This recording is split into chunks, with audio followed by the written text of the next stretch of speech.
Hey guys, it's Benjamin with Benjamin Exotics, and in today's video, we're doing an entire 2019 reptile room tour video. Now, I think it's been probably about 8 months to a year since we did the last video, and we have almost doubled the collection in size since the recording of that video, and this room is just unrecognizable from when that last video was filmed. And with all the new pickups that we've had over the last, few weeks to few months, I think you guys are really going to enjoy seeing all of our animals up close in front of the cameras in today's video. Okay, so this is the Reptile Room 2019, and it's looking pretty good right now. Now, before I touch on everything else that's on the other walls, so sort of this corner of the room, I'm going to focus on probably what you guys are here for, which is this corner of the room, which is the incubation station, which actually sounds pretty good, the incubation station, and the rack systems, of course. So if you want to see the other stuff, you have to stay tuned until the end of the video. So let's get straight into it and looking at this corner, and basically just the incubator and the rack setup. So firstly, as you can see, we have the incubator right here. I've done a video on this in the past, so I'm not going to touch on it too much, but we can actually give you guys a quick sneak peek. As you can see, we're sitting at 89 degrees, and it's just about that in the tub as well. And I always open this incubator about once every 2 days, just for a split second, just to kind of have the air circulation, because this is actually pretty airtight, so we can really quickly open up and see what we got.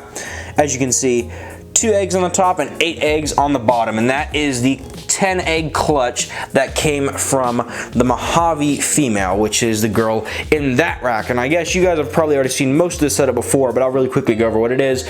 Right there, double adult rack, which is, I think, 8 tubs on the 41 quart Sterilites. This right here is the baby rack, which is the 6 quart Sterilite tubs, and then these I think are like 18 quart, something like that. They're relatively same design as these, just way bigger, and those are what I use for any babies that get a little bit too big for these and are really not big enough to move into these. But those and I guess the 28 quarts are relatively close, and I have actually some of the smaller stakes moved into there.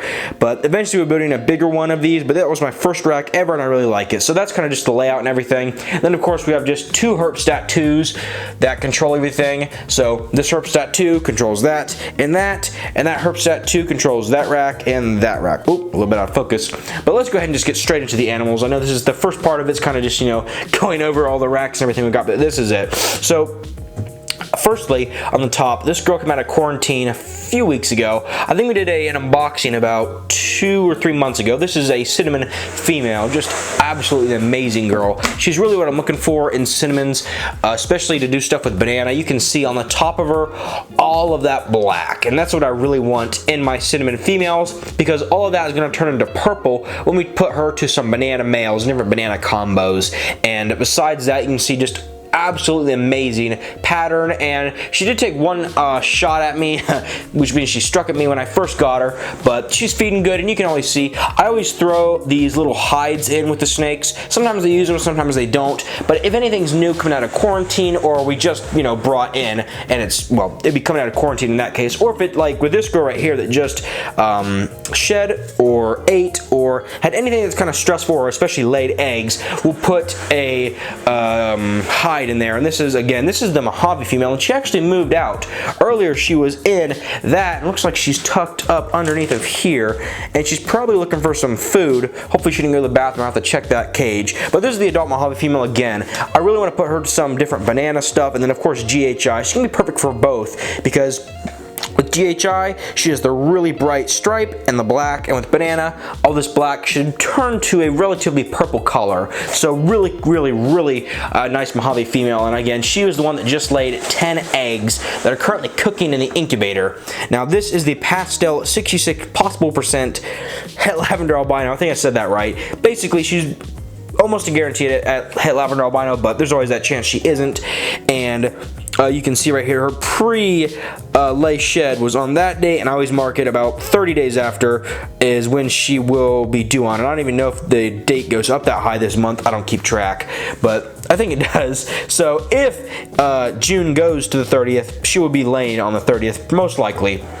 She blew up a lot to be honest, and she like looked like she had a lot of eggs inside of her before she shed, so I think that was her pre-lay shed. But you can see this girl is actually just beautiful for a pastel. I mean, when you look at, I mean, she isn't the biggest pastel, but just look at the color on that girl. And I mean, she's not only going through all the stress of egg laying and all that stuff, but I mean, most pastels really brown out as adults. She has just held that color, and she's just sitting on the heat, so I don't want to bother her too much. But she was actually paired to a spider male, so I really want to see how the bumblebees pop out on that girl, and eventually even killer bees, because I mean, man, I mean, even though she's just a pastel, quality really is where it's at. I mean, she's absolutely amazing. And then down here we have Zucchini, which is the adult normal male. Again, nothing fancy, he's not hit anything, and he's actually been on feed for quite a while now. Hopefully we get him to go back on feed, but he isn't losing weight too much. He's never really a fat snake. He really doesn't pack on the pounds at all. This is relatively normal for him, but I mean, he is just completely tame. As I say that, he's trying to escape, and he's a little bit camera shy, I guess, but absolutely amazing snake. This is by far my favorite male, and I've had him for coming up on 7 years once we get to November of 2019. But absolutely amazing guy. He's been held by literally hundreds of people, and just an amazing snake. But again, he's just an adult normal male. And then the rest of these tubs are literally just storage right now, because I don't have all the snakes need to go in there, even though I've contacted the people, and some of the snakes already have money down for what's going to go in here with adults. But we'll be picking those up over the next few months. You guys will see the unboxings for those. And actually, another thing I'll show you guys is the way that I sort of have the shed system going, but we'll get into that in a little bit later date. So with the pastel clown, this is all I've got on the top right now. As you can see, I just have the DIY heat strip on the back, and oh, we can actually see him. I'll have to drag him out. The camera will focus. Check that little guy out. Awesome little guy. Unfortunately, he's really been actually one of the hardest ball pythons I've ever had to get to feed, and man, he is picky. So he's only eaten like 5 meals with me, I think, in the entire 5 months that I've had him. If you break that down, that's 1 meal a month, and they were big meals, but not big enough to sustain him. So he's actually started assist feeding on fuzzy mice. So hopefully he starts doing a little bit better. But if he does get to size by next year and he stops giving me all these feeding problems, he has a lot of females he can hook up with. Maybe not next year for all of them, but definitely the following year for a lot of these females, and you'll see what I'm talking about. So again, this is the subadult rack, or the, I guess you can call it subadult, is the biggest that I put in here. And I even have some of my adult males in this rack. But this is, again, where most of my het clown females are stored. And on the top you can see pastel 100% het clown female. Let's take a look at this girl. Again, amazing, amazing. You really have to just look at your lines of pastel, because pastel is really, I think, an underrated gene. I mean, it's the most common gene, but when you have something really nice and line bred, I mean, look at that. People say that they brown out a lot. She's just golded out. I mean, you can see really nice high yellows on the side, and all the rest of that is just gold. And that is a little bit of the clown influence as well. You can see kind of a wonky pattern going down her back, which is really, I think, some of the het clown influence. And especially, I don't want to scare her, but you can see on the side of her head, she has a lot more pattern on the bands, if you will. Sort of the pattern behind her eye than most pastels would. And I think that's also the clown influence, as well as a really velvety black. So that girl is just awesome. Again, female pastel 100% het clown. This girl is just, again, awesome. Now she, again, this is the second snake that I have right now. It's giving me some feeding problems, but she actually just went back on food, which is awesome. So she is a little bit skinny right now, but this is the spinner het clown. So we could produce, I'm really not looking for the spinner clowns, but pinstripe clowns and spider clowns is what I'm trying to hit with this girl. But she will probably be ready to go next year if she continues feeding really good, and if she doesn't, definitely the following year. So we could produce some bumblebees, lemon blast clowns, all kinds of really cool stuff with that girl. And then, of course, you know, just your basic pinstripe clowns, which look amazing, and spider clowns. So hopefully I said that she was a female. Of course, all the things that are het clown are female. And then this is the lesser 100% het clown female, of course, as well. And just amazing, amazing colors on this girl. Now, she's in shed, and this is what I was going to tell you guys. Lots of people, you know, ask me how I get really good sheds with ball pythons. And you can see in here, all I do when we are going into shed is I'll take the newspaper and the aspen out, and I'll literally just put paper towel down and just soak it. Okay, and I'll put the water bowl all the way up, so when I open and close this cage, this is always staying wet. And people ask, you know, do you get really good sheds out of that? And I figure, well, since we already took a look at that girl, I'll show you guys the kind of sheds that I get out of this, which is on the bottom of the adult rack.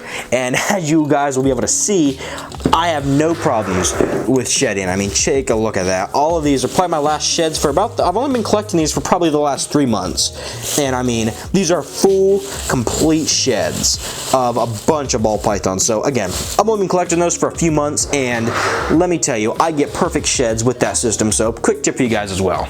Now in here we have the calico female. Got a little cord stuck on me.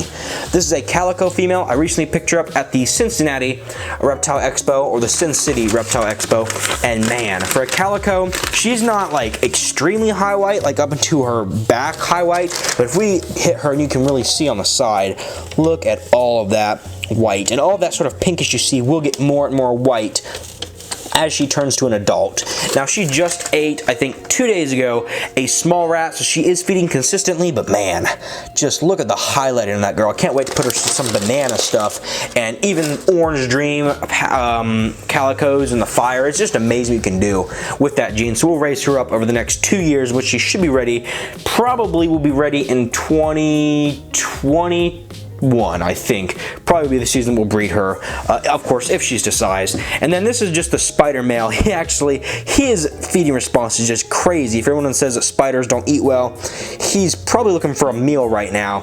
But he doesn't like having the paper in his tank, to be 100% honest. Like with most of the other snakes, I use it as a hide. He'll literally just throw it in his water dish. He hates it. So I always just put normal bedding on the bottom of him. But again, he's an awesome snake. Barely any head wobble at all. And look at the just really high white on his sides, and really reduced pattern overall with this guy. So we paired him again to that pastel. So I'm looking to produce some really nice, really high quality and clean bumblebees from that pairing. And if we do hit some, I would definitely be holding back probably mostly everything, males and females, because I want to hit some killer bees and stuff like that in the future. But man, even though he's just a spider, the camera isn't giving him justice at all. He's just absolutely gorgeous. And I mean, I could not have the collection without him. And again, he's more or less just a pet. We will be doing some bumblebees and stuff like that with him, but man, just an amazing animal. Now this isn't a ball python per se. Where are you? Probably hiding under here. This is a rescue leopard gecko that you guys have probably seen in past episodes if you've been on the channel for a little while. And she was a rescue because she actually suffers from metabolic bone disease. The house that we had her in before, or the previous family, didn't really know too much about supplements at all, I guess, and just really weren't giving her any supplements. And it's amazing that she's still alive, and she has improved a lot. Her tail got bit off, and I don't think they had enough nutrients to grow back completely. It's probably grown twice its size in the 4 years that I've had her, but again, it's not going to be growing back to its normal length anytime soon. And you can actually probably see if I pick her up, and you can kind of see on her back, right there and right there, you can feel it. Her spine is pretty jacked up from that metabolic bone disease, and her legs and stuff aren't really formed really correctly. So I will never be breeding this girl. Come on, where are you going? Not that I have any plans to breed leopard geckos and, you know, big scale or anything, but really pretty girl. I think she's just a normal, pretty reduced pattern. I guess you can even call her like maybe a jungle, something like that. Really, really, really pretty leopard gecko, but again, she's just a rescue and literally just a pet. But she has also been held by a lot of people, and is really a good lesson as to why supplements and calcium are just so essential for the success of keeping leopard geckos in captivity. So since we've gone through mostly everything, I think, in this sort of main corner, which is really where most of the activity happens, if you will, we can go ahead and look, and I'll show you guys just what we got going on these two sides, and I'll talk really quickly about plans for future expansion and stuff like that. So right behind, directly reflected on the other side of the room from where all the racks are, is this big monstrosity of a metal rack. This was when I used to keep reptiles in tanks and stuff like that. I've actually gotten rid of most of the tanks relatively recently, actually, and soon this rack is going to be getting sold, and this entire wall right here, so from that light, which is where the door closes, all the way over, I can just expand and go up with rack systems, which would be really awesome. We'll probably put in some, probably just sub-adult racks and stuff like that. We'll have to see what we do in the future. And then over on this side, again, this is just a record station, so all of our feeding, egg laying, all kinds of records and stuff like that are held in there. And then of course you can see the lighting and stuff. And then over here, again, nothing too exciting, just storage. This is the mealworm breeding farm. We can actually take a look real quick. Nothing too exciting again, they're just mealworms. But these feed my leopard gecko, and I could easily have way more and ramp up production and have all these going. But right now, I really just have this one going. I mean, we have a decent amount of mealworms, but I mean, nothing too crazy. Always feeding carrots, try to really gut load them good for the mealworms or for the leopard gecko to eat.